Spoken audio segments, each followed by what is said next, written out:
Les amis, dans 4 heures de temps, le Niger risque d'être envahi par les armées de la CEDEAO afin d'aller déloger le général Tiani du pouvoir pour restaurer l'ordre constitutionnel et ramener le président Bazoum dans ses fonctions. Est-ce que vous pensez que ce plan a des chances d'aboutir? En tout cas, les chances sont compromises parce que le Sénat et l'Assemblée nationale du Nigeria ont dit non, niet. Ils ont refusé catégoriquement d'envoyer leurs troupes pour aller tuer éventuellement des Nigériens afin de remettre M. Bazoum au pouvoir. On peut se demander si le président nigérian, en allant tout de suite dire que son pays allait faire la guerre, ne s'est pas précipité. Il n'est pas sans ignorer qu'au Nigeria, on ne peut pas mobiliser l'armée sans la validation du Sénat et de l'Assemblée nationale. Et pourtant, il a pris sur lui de dire qu'il y aurait une intervention armée, à moins que dans cette intervention armée, il ne comptait pas le Nigeria lui-même. Mais avant de parler de ça en fin de vidéo, moi, je veux quand même revenir sur un élément très important qui est passé un peu inaperçu. Le président Bazoum, depuis son lieu de capture, a écrit une lettre au Washington Post, en anglais. Je ne sais pas si c'est vraiment lui qui l'a écrit. Certaines langues disent que ce n'est pas lui. Voilà, bref. En tout cas, la lettre lui est clairement attribuée et il n'a pas refuté la lettre puisqu'il peut communiquer. Et vous avez peut-être vu cette lettre. Les journaux en ont fait leur affaire, les médias en ont parlé.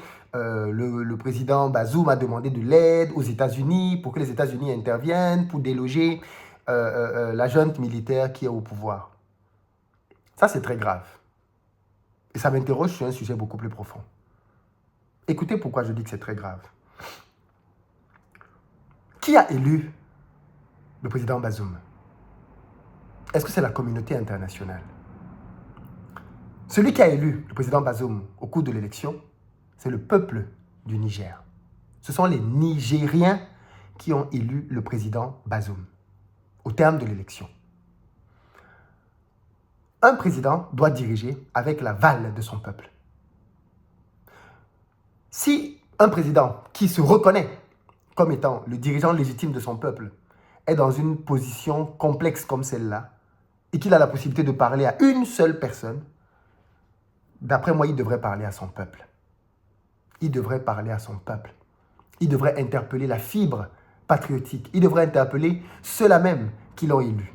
Il devrait interpeller ses citoyens, ceux pour lesquels il se bat au quotidien pour leur apporter des solutions pour améliorer leur vie.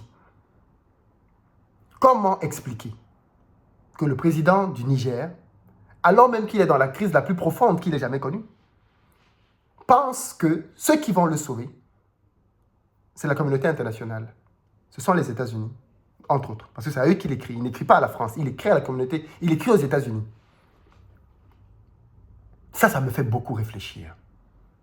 Ça me fait réfléchir sur le concept de démocratie dans certains de nos États qu'on a voulu réduire à l'élection. La démocratie ne se limite pas à l'élection.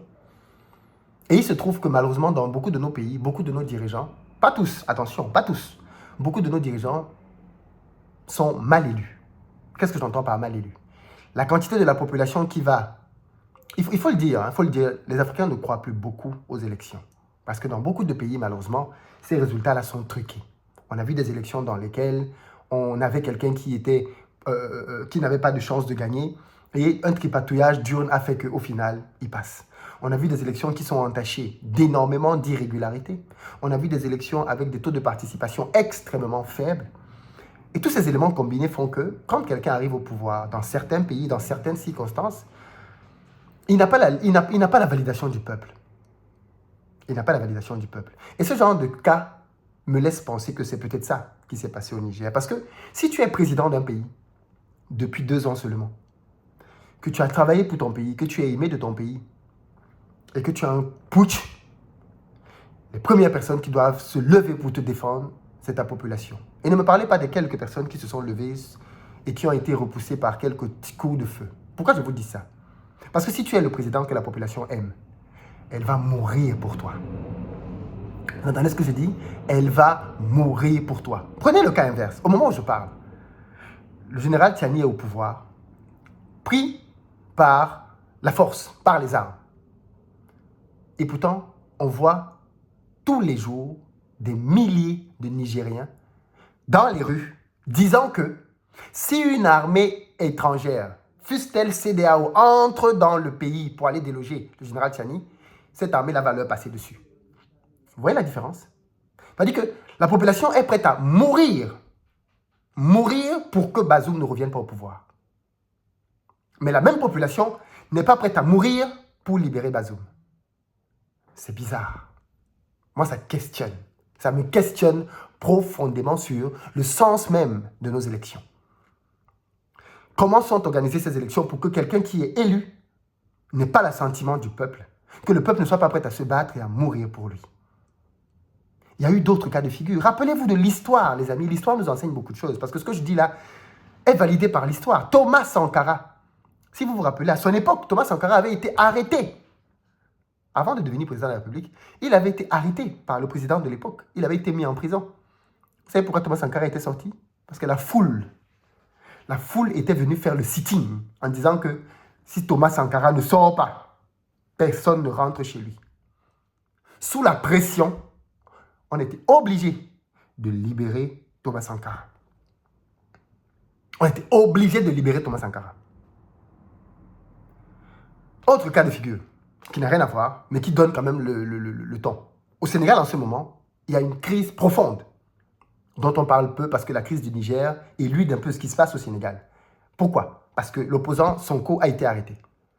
Mais suite à l'arrestation de l'opposant Sonko, il n'a même pas fait d'appel. Je n'ai pas entendu en tout cas qu'il a fait un appel pour dire à la population de sortir. Non. Le simple fait que les gens ont su que Sonko a été arrêté, le Sénégal est dans un... Les gens sont dehors, les gens manifestent, les gens meurent. Les gens meurent parce qu'ils veulent qu'on libère Sonko. Quand un peuple valide un dirigeant, il est prêt à sortir et à mourir pour ce dirigeant. Mais dans ce qu'on observe au Niger, c'est un peuple qui est prêt à mourir pour que Bazoum ne revienne pas au pouvoir. Qu'est-ce que vous en pensez?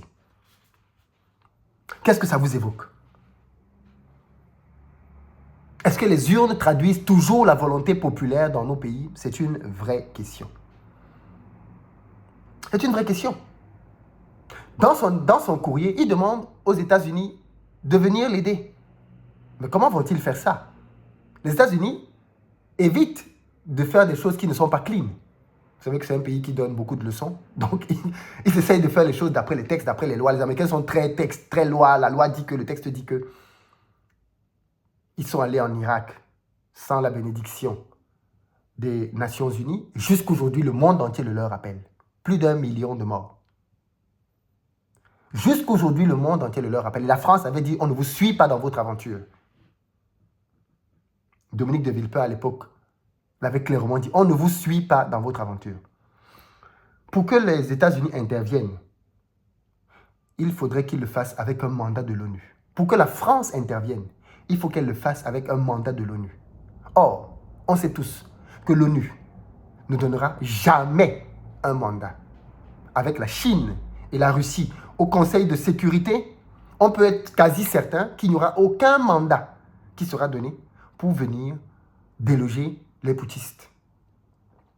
Mais, au-delà de tous ces arguments un peu techniques, ce que je remarque, c'est que la population au Niger est prête à mourir pour que le président déchu ne revienne pas au pouvoir.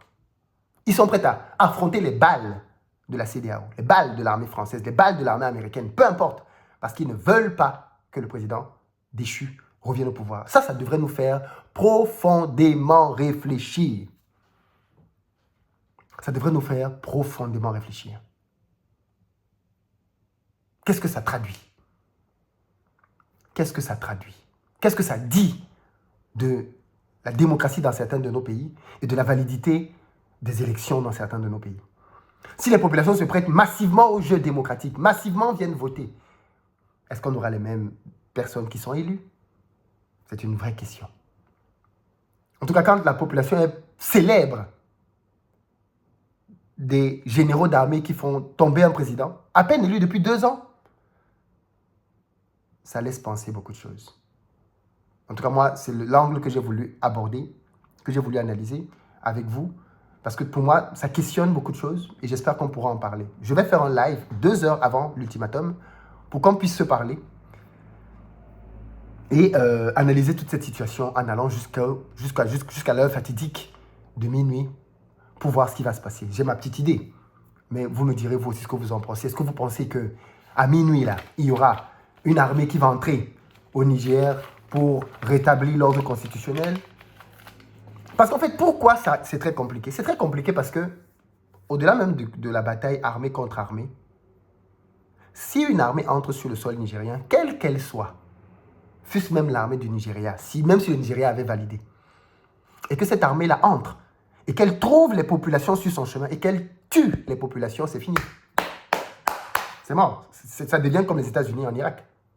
Si l'armée entre sur le territoire nigérien aujourd'hui et tue les populations, avec Internet et les images que tout le monde va voir, c'est foutu. Je veux dire, vous pouvez avoir les plus belles intentions au monde, à partir du moment où vous commencez à tuer des civils, votre cause est perdue d'avance. Votre cause est perdue d'avance. Et ça, c'est l'une des principales raisons pour lesquelles je dis, si les nouvelles autorités du Niger ont l'assentiment du peuple, comme ça semble être le cas, ils sont quasi indétrônables. Quasi indétrônables. Dites-moi ce que vous en pensez. Et rendez-vous tout à l'heure pour notre émission en direct, en attendant le gong de minuit.